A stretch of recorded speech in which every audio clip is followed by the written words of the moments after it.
সহযোগিতা করে। তাদের সবার সহযোগিতার মাধ্যমেই কিন্তু আমরা একটি সুন্দর একটা ভবিষ্যৎ এবং সবুজ গ্রিন ফ্যাক্টরি করতে পারবো। যদি একত্রিত না হয়ে আমরা এই কাজগুলো করি তাহলে কোনোদিনই একার পক্ষে সম্ভব না। যে যার জায়গার থেকেই আমাদের লড়াই করতে হবে এবং এই লড়াইটা শুধু একা আমাদের না, এটা সবার লড়াই।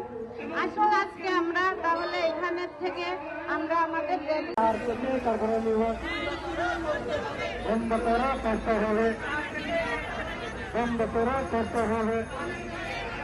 যদি নালা ভরাট করে, যদি নালা ভরাট করে তারপরে নির্মাণ বন্ধ করে, যদি নালা ভরাট করে বিশ্ব বেরোজগার